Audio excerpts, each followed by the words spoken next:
नमस्कार विद्यार्थियों, प्रिय मित्रों, कैसे स्कूल ऑनलाइन क्लास में आप सबका स्वागत है। आज ज्योग्राफी में पाठ 5 जनसंख्या मानव प्रवास मानव विकास के भाग 1 की शुरुआत करेंगे। ये जो इससे पहले हमने ज्योग्राफी में पाठ 4 तक पढ़ लिया है और जिन विद्यार्थियों के भी ये छूटा हुआ है, कोई वीडियो देख नहीं पाए हो, वो चैनल की प्लेलिस्ट पे जाके ये सब देख सकते हैं। और अब शुरुआत करते हैं। मानव प्रवास व मानव विकास बहुत इम्पोर्टेंट चैप्टर है ये। इसमें हम प्रवास के बारे में आज चर्चा करेंगे। तो आज हमारा जो टॉपिक रहेगा प्रवास रहेगा। तो इसमें हम प्रवास, सबसे पहले तो प्रवास का अर्थ, फिर अर्थ समझने के बाद हम इसके 2 भेद हैं, इन भेदों की चर्चा करेंगे। फिर इन्हें पढ़ने के बाद हम प्रवास के पक्षों के बारे में बात करेंगे, जो 5 हैं। ऐसे करके हम प्रवास को समझने का प्रयास करते हैं। तो प्रवास, सबसे पहले बात करते हैं प्रवास होता क्या है, किसे प्रवास कहते हैं। आपने सुना भी होगा, अभी लॉकडाउन के दौरान जब ये जो कोरोना महामारी थी, इस दौरान बहुत से प्रवासी इधर से उधर गए हैं। तो उस समय आपने ये प्रवास शब्द भी सुना होगा। प्रवास का तात्पर्य सामान्य अर्थ में हम कहें तो प्रवास का तात्पर्य ये है कि मानव द्वारा किसी भी एक स्थान से दूसरे स्थान पर जाकर बसने की क्रिया को ही प्रवास कहते हैं। यानी प्रवास, वास का मतलब होता है रहना, और प्र का मतलब दूसरे स्थान पे, यानी अपना जो स्थान है उसको त्याग कर वो दूसरे स्थान पे जाके रहता है। तो ऐसी क्रिया को, उसके द्वारा जो स्थान छोड़ने की क्रिया है और नए स्थान पे वो जा रहा है, तो उसको कहते हैं प्रवास। तो इसे समझने के लिए हमें यहाँ कुछ इसका अर्थ लिखना पड़ेगा। आप ध्यान से सुने, देखें और उसे अपने नोट्स में उतारें। प्रवास का तात्पर्य मानव या एक मानव भी हो सकता है या मानव समूह, यानी बहुत सारे मानव भी हो सकते हैं। मानव या मानव समूह द्वारा किसी एक स्थान को छोड़कर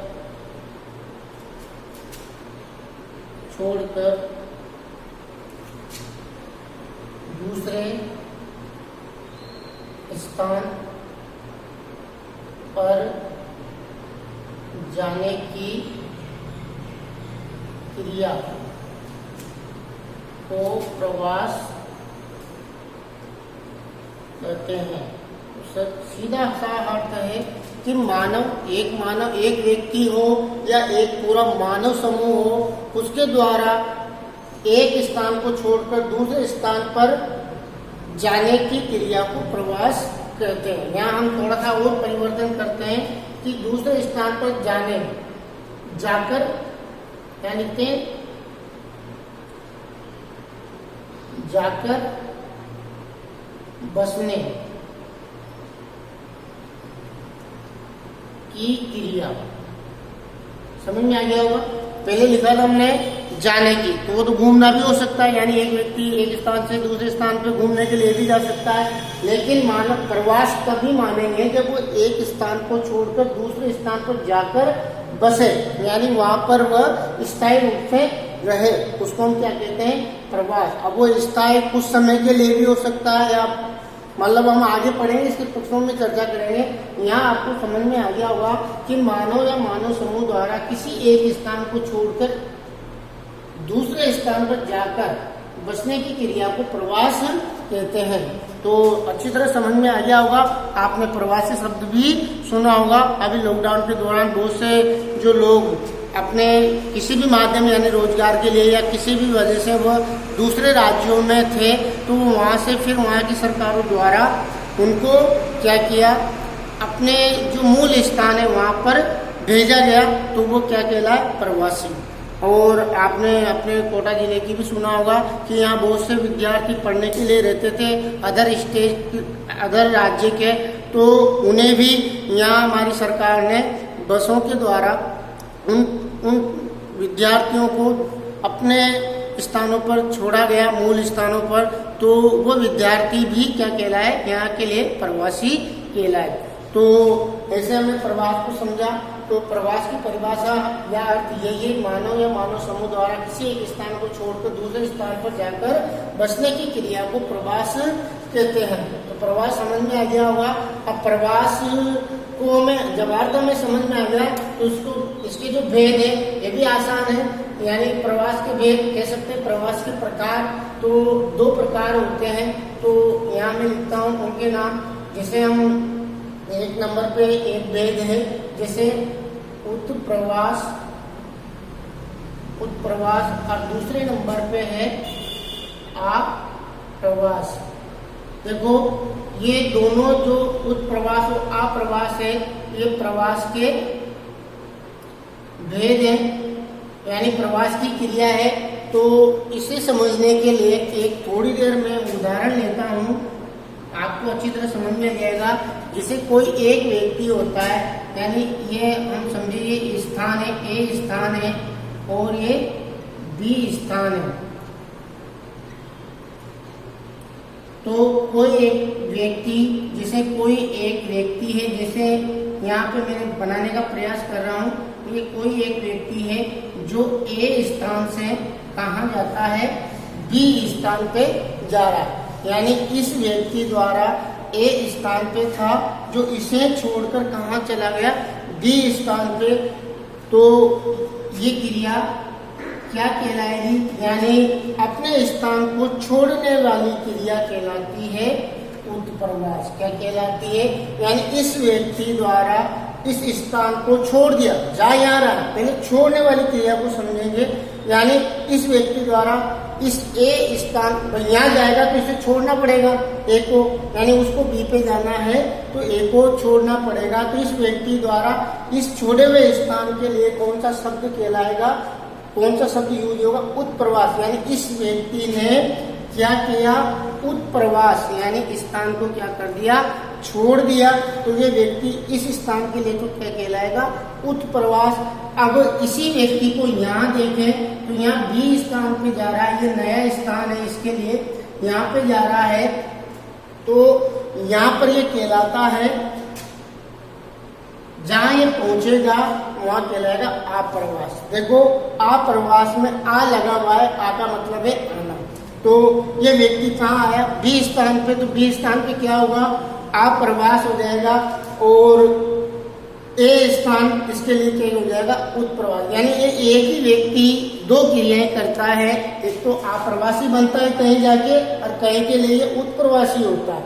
उत्प्रवासी किस स्थान से माना जाएगा, ये ए स्थान से, क्योंकि ये यहाँ पर रह रहा था और यहाँ से छोड़ के जा रहा है, तो उस कंडीशन में इसको उत्प्रवासी कहेंगे। जब ये यहाँ बी स्थान पे पहुंचेगा, यही व्यक्ति बी स्थान पे पहुंचेगा, तो इस स्थान के लिए क्या कहलाएगा, आप्रवासी।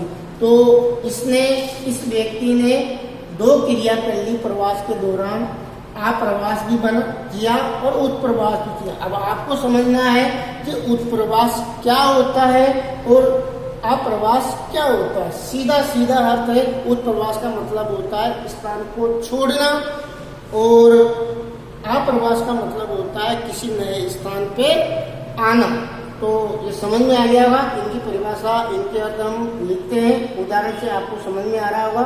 एक बार फिर दोहराता हूँ, कोई व्यक्ति है जो ए स्थान से बी स्थान पे जाएगा, तो ये व्यक्ति है ए स्थान यहाँ से जा रहा है तो वहाँ पर ये उत्प्रवासी है, और जिस स्थान पर ये जा रहा है वहाँ पर ये क्या है, आप्रवास है। समझ में आ गया होगा आपको।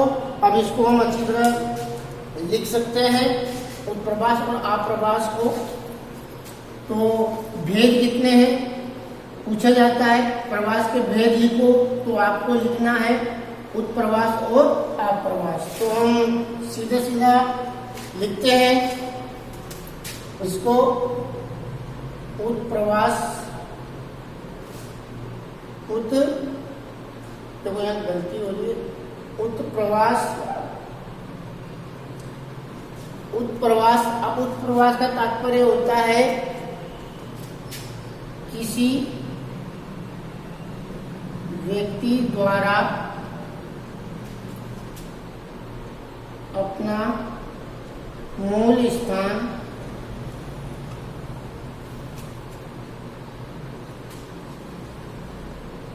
छोड़कर जाने की, किसी व्यक्ति द्वारा अपना मूल स्थान छोड़कर जाने की क्रिया को उत्प्रवास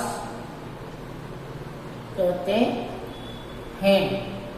देखो आपको समझ में आ गया होगा, इसमें मेनली ये छोड़कर जाने वाले, तो छोड़कर जाने वाली क्रिया को कहेंगे उत्प्रवास। एक व्यक्ति ही दोनों ही करता है, वह एक स्थान के लिए उत्प्रवासी होता है और जहां पहुंचेगा वहां अप्रवासी होगा। तो आपको देखना है कि उत्प्रवास कौन सी क्रिया है, तो उत्प्रवास है स्थान को छोड़ने की, यानी उस स्थान के लिए वह व्यक्ति क्या हो गया, उत्प्रवास हो गया, यानी उत्प्रवासी उस व्यक्ति को कहेंगे।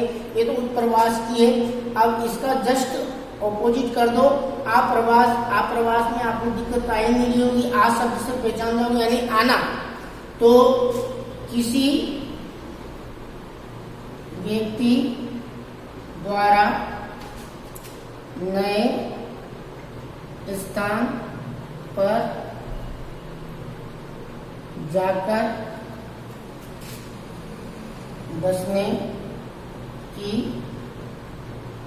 क्रिया को अप्रवास कहते हैं। समझ में आ गया होगा।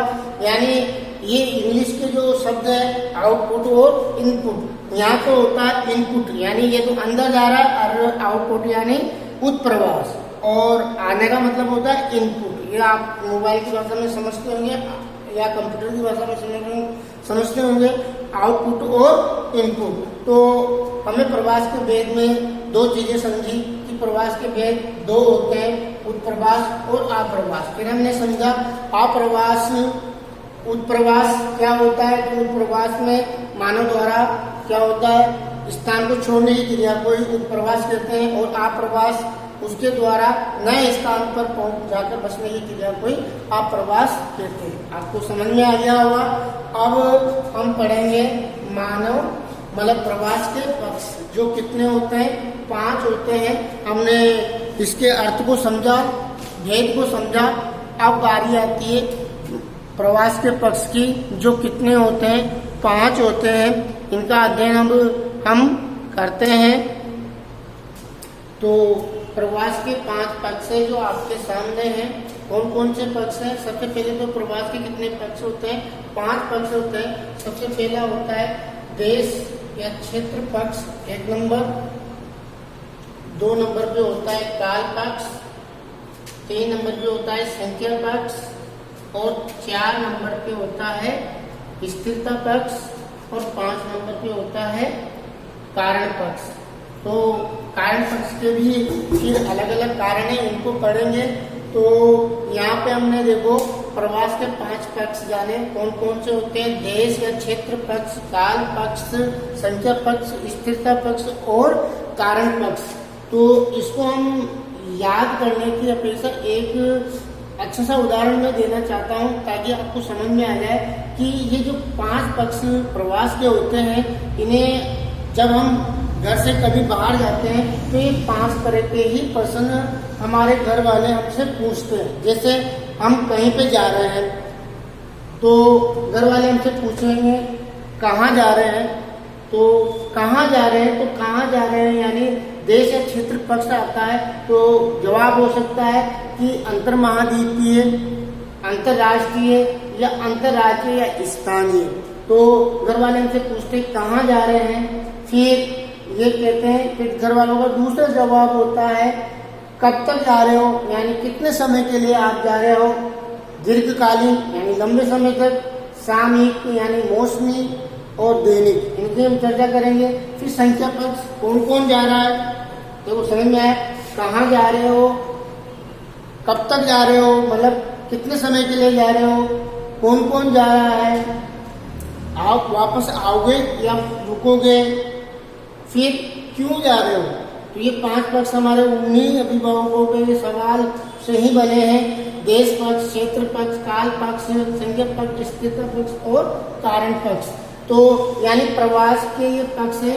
यानी प्रवास में सबसे पहले हम देश या क्षेत्र पक्ष की चर्चा करते हैं। तो सबसे पहले जब देश या क्षेत्र, मतलब यहाँ देश इसलिए आया है, हम यहाँ क्षेत्र भी कह सकते हैं। यानी एक क्षेत्र का मतलब एक छोटा हिस्सा भी हो सकता है, एक राज्य भी हो सकता है, एक गांव भी हो सकता है, यहाँ तक एक पूरा देश, पूरा महाद्वीप, ऐसे पूरा विश्व हो सकता है। तो हम इसको देश पक्ष या क्षेत्र पक्ष कहते हैं। तो इसको समझें कि प्रवास का ये जो पहला पक्ष है, देश या क्षेत्र पक्ष, इसमें भी हम अंतर महाद्वीपीय,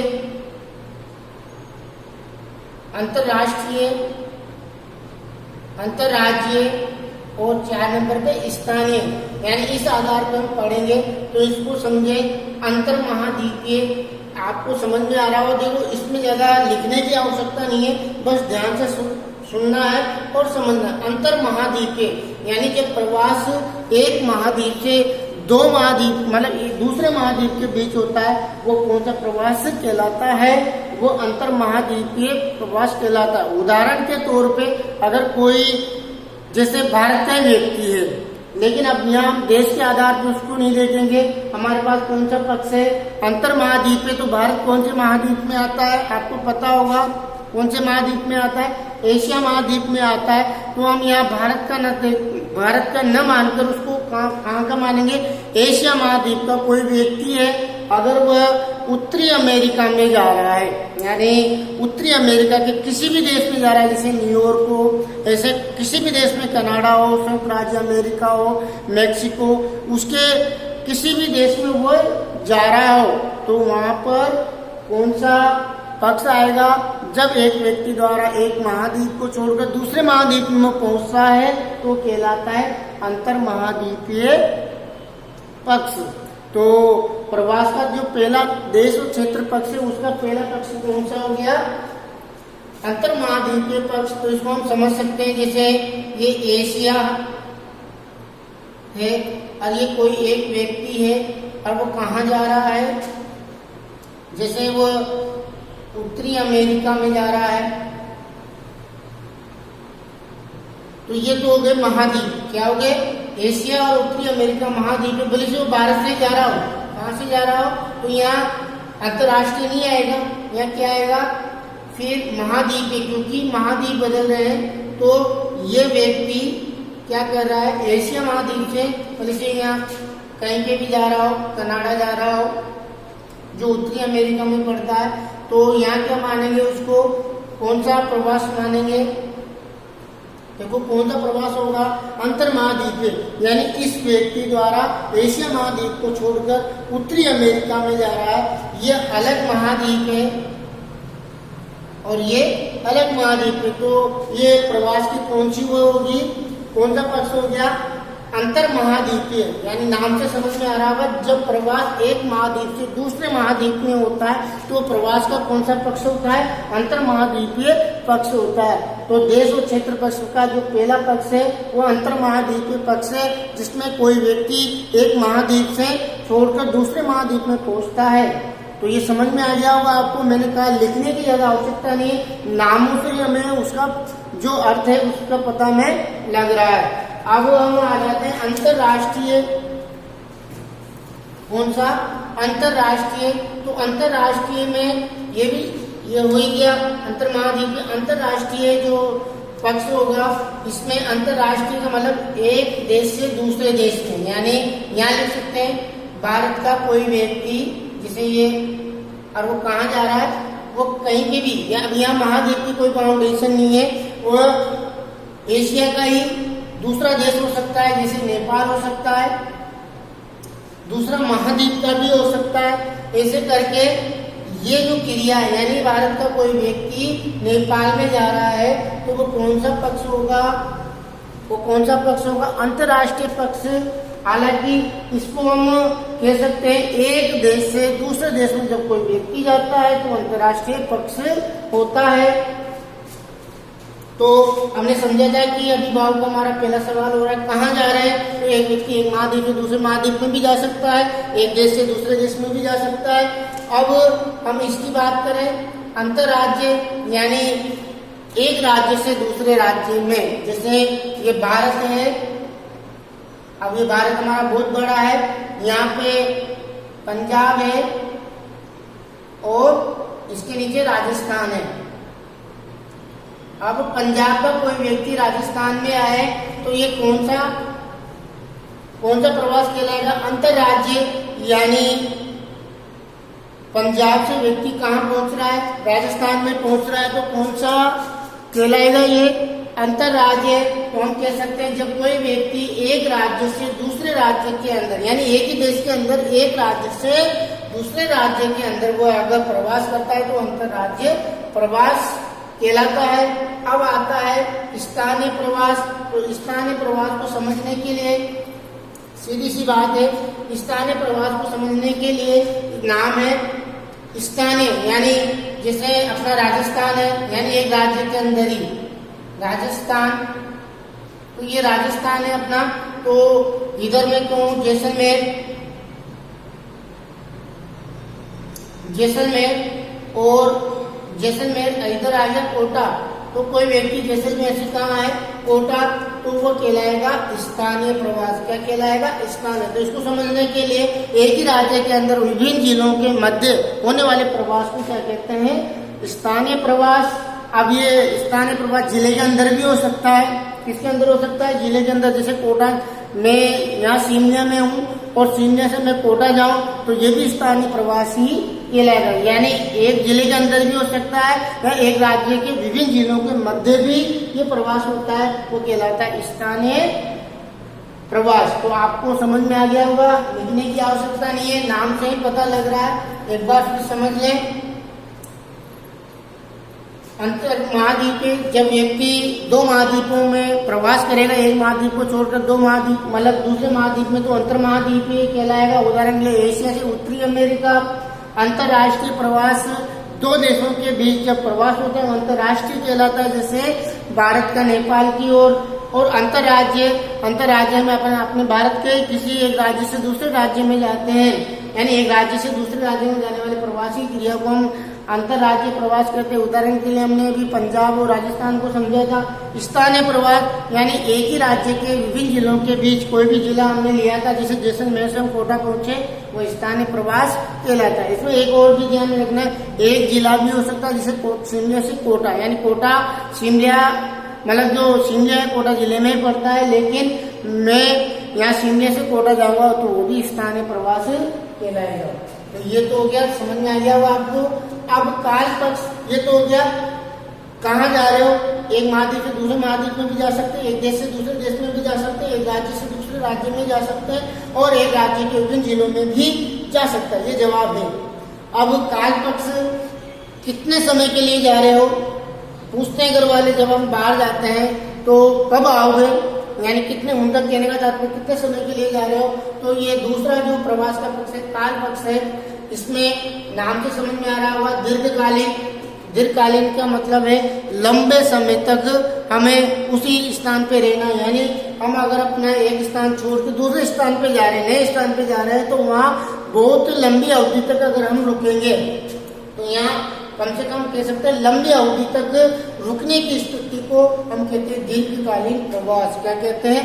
दीर्घकालीन प्रवास। इसको हम समझने के लिए, जैसे कोई व्यक्ति है, कोई रोजगार के लिए एक शहर से, मतलब एक गांव से शहर की ओर जाता है और उसका रोजगार वहां अगर उसको मिल जाए तो वो स्थायी रूप से वहीं रह जाता है, तो वो ऐसा प्रवास कहलाता है दीर्घकालीन प्रवास।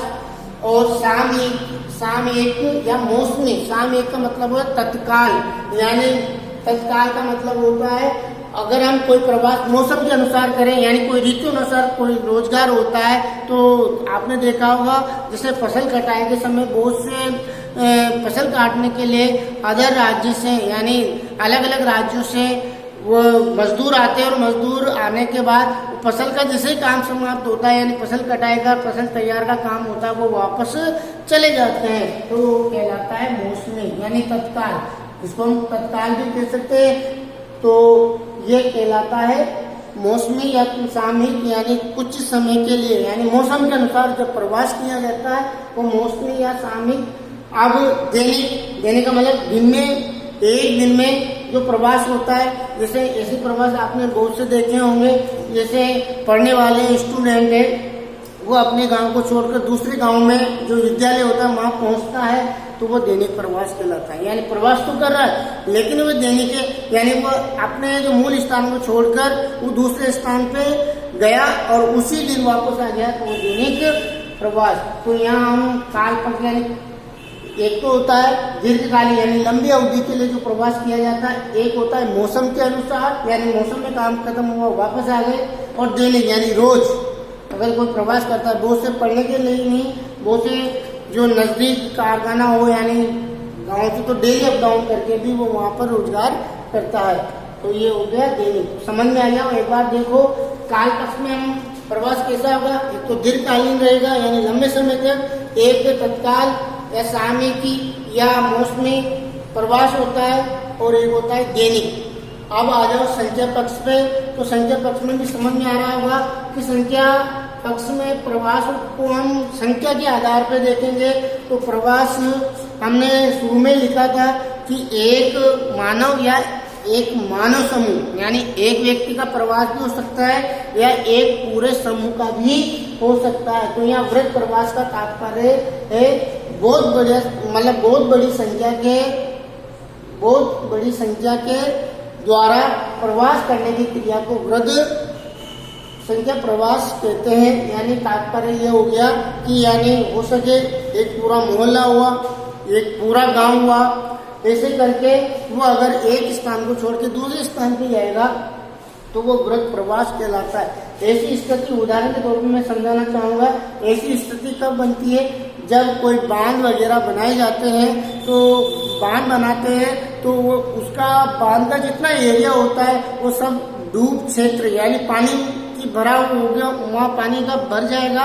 पानी भरने के बाद अगर उस एरिया में कोई गांव आ रहा है तो वहाँ का प्रशासन क्या करेगा, उस गांव को वहां से विस्थापित कर देगा। यानी उस गांव को, क्योंकि वहां रह नहीं सकता, क्योंकि बांध में पानी आएगा वह गांव डूब जाएगा, तो उस गांव को पूरे के पूरे गांव को वह दूसरे अन्य जगह पर प्रवासित कर देते हैं, यानी दूसरे अन्य जगह पर उसको बसा देते हैं। तो वो कहलाता है, यानी जब एक व्यक्ति न होकर बहुत सारे व्यक्ति हो, पूरा गांव हो, पूरा मोहल्ला हो, यहाँ तक बहुत बड़ा समूह अगर प्रवास करता है तो वृहद संख्या समूह मतलब वृहद संख्या पक्ष कहलाता है। मध्यम यानी ना तो ज्यादा या कम यानी मीडियम साइज, यानी हम ज्यादा भी नहीं कह सकते और कम भी नहीं कह सकते, ऐसा अगर प्रवास लोगों द्वारा किया जाता है तो मध्यम संख्या प्रवास कहलाता है। अल्प संख्या यानी एक व्यक्ति या कुछ व्यक्ति मिलकर अगर प्रवास करते हैं तो अल्प संख्या पक्ष कहलाता है। तो ये हमारा जो अभिभाव का जवाब हुआ। कौन कौन जा रहा है, तो हम कहते हैं हम मित्र जा रहे हैं, तो मित्रों में हम संख्या भी बताएंगे कि वो भी जा रहा है, वो भी जा रहा है, तो ऐसे। अब जो 4 नंबर का पक्ष आया वो स्थिरता पक्ष होता है। स्थिरता जो पक्ष है उसमें हम दो ही चीजें देखेंगे, स्थिरता का मतलब स्थायी और अस्थायी, समझ में आ रहा होगा। यानी परमानेंट अगर जाकर हम उस स्थान पे बस रहे हैं तो कौन सा कहलाएगा, स्थायी पक्ष कहलाता है। और अस्थायी पक्ष यानी कुछ समय के लिए, यानी हमारा काम है जहाँ तक वहां रुके और फिर वापस वहां से हमें प्रवासी मतलब वहां से हमें वो स्थान छोड़ना है तो वो अस्थायी पक्ष कहलाएगा। और मतलब परमानेंट जाके वहां रह रहे तो वो स्थायी पक्ष कहलाएगा। तो ये स्थिरता पक्ष में आता है। अब लास्ट नंबर का है कारण पक्ष। तो कारण पक्ष में हम 5 कारणों को पढ़ेंगे और यही मेन है कि प्रवास करने के पीछे यही कारण होते हैं, इन्हीं के द्वारा एक व्यक्ति अपने स्थान को छोड़ के दूसरे स्थान पे पहुंचता है। तो सबसे पहला कारण पक्ष में हम पढ़ेंगे प्राकृतिक व भौतिक कारण। तो इसमें हम पढ़ सकते हैं जलवायु परिवर्तन यानी बहुत से लोग वहाँ जहाँ वो रहते हैं वहाँ की जलवायु बहुत ही कठिन परिस्थितियों वाली होती है, तो वो लोग उन स्थानों को छोड़कर उन स्थानों पे पहुँचते हैं जहाँ पे जलवायु सुखद होती है। यानी जलवायु परिवर्तन हो सकता है। एक मतलब सेकंड नंबर पे हम देखें सूखा, यानी वहाँ सूखा, अकाल, बाढ़, यानी ऐसी स्थिति अगर वहां बनती है सूखा, अकाल, बाढ़, ऐसी अगर स्थितियां बनती है तभी लोग उन स्थानों को छोड़ देते हैं। बहुत ही कारण में आ रहा है। एक अगर हम देखें प्राकृतिक आपदाओं में हम देखें जैसे ज्वालामुखी,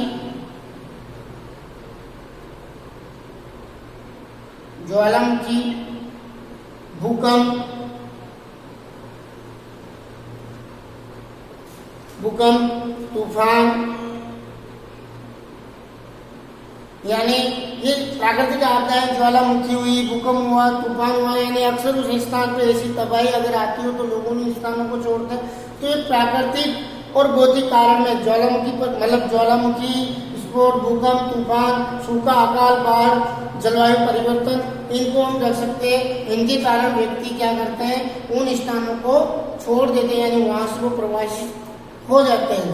अब आर्थिक कारण में एक ही मुख्य कारण है, आप भी समझते होंगे कि लोग आज मेरे हिसाब से, और ये प्रश्न भी बन सकता है, आपको नोट करके लिखना है कि प्रवास का मुख्य कारण क्या हो सकता है। ये आर्थिक कारण है, और आर्थिक कारण में भी कौन सा, रोजगार। आज जो दुनिया में प्रवास हो रहा है उसका एक ही कारण है, लोग एक स्थान को छोड़कर दूसरे स्थान पे क्यों जा रहे हैं, वो रोजगार के लिए जा रहे हैं। रोजगार यानी व्यक्ति उन स्थानों को छोड़ रहे हैं जहाँ पे रोजगार के अवसर कम है, और उन स्थानों की ओर बढ़ रहे हैं जहाँ पर रोजगार के अवसर उपलब्ध है। तो आर्थिक कारण में हम एक ही रखेंगे, रोजगार। और यहाँ लिख सकते हो सर्वाधिक प्रवास इसी के कारण हो रहा है। सर्वाधिक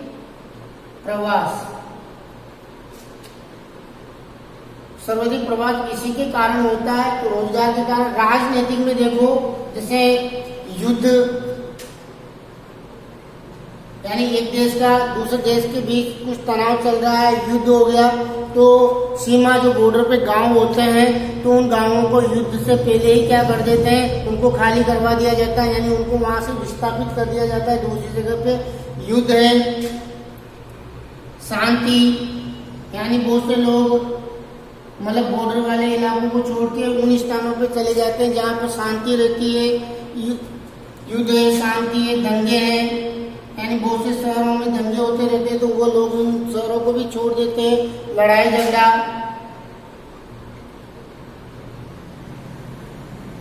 ये सब कारण है राजनीति, यानी युद्ध, शांति, दंगे, लड़ाई झगड़ा।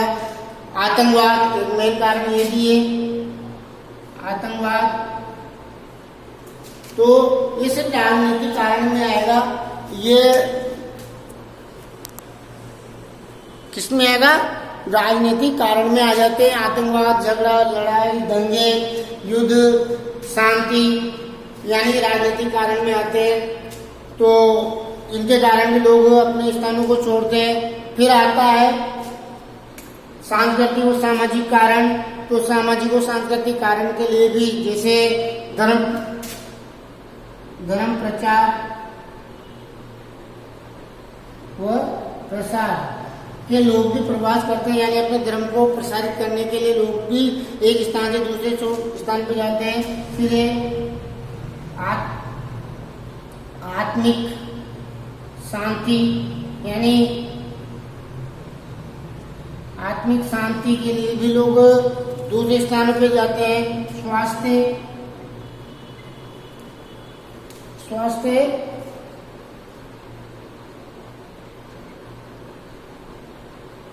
स्वास्थ्यप्रद जलवायु, यानी लोग वहां जाएंगे जहाँ पे स्वास्थ्यवर्धक, यहाँ एक शब्द लिखता हूँ, वर्धक, यानी स्वास्थ्यवर्धक जो जलवायु होती है वहाँ पे लोग जाते हैं, बसने की इच्छा रखते हैं। तो ये हमने कारण पढ़ लिए, तो आपको समझ में आ गया होगा पूरा का पूरा कि हमने प्रवास के पक्ष पढ़े। कितने पढ़े? 5 पढ़े। देश पक्ष, काल पक्ष, संख्या पक्ष, स्थिरता पक्ष, और फिर इसके बाद हमने कारण पक्ष पढ़े। कारण पक्ष में भी प्राकृतिक, भौतिक, आर्थिक, राजनीतिक और सामाजिक सांस्कृतिक कारक पढ़े। आपको समझ में आ गया होगा। इस टेबल को अच्छी तरह एक बार नहीं 2 बार सुनना है। हालांकि इसमें सभी नाम जो लिखे हुए वही अपना अर्थ बता रहे हैं, लिखने की आवश्यकता नहीं है। फिर भी कोई लिखना चाहे वो वीडियो को बार बार सुनकर भी लिख सकते हैं। तो आज इतना ही। कल हम प्रवास के बारे में अगला टॉपिक पढ़ेंगे। तब तक धन्यवाद।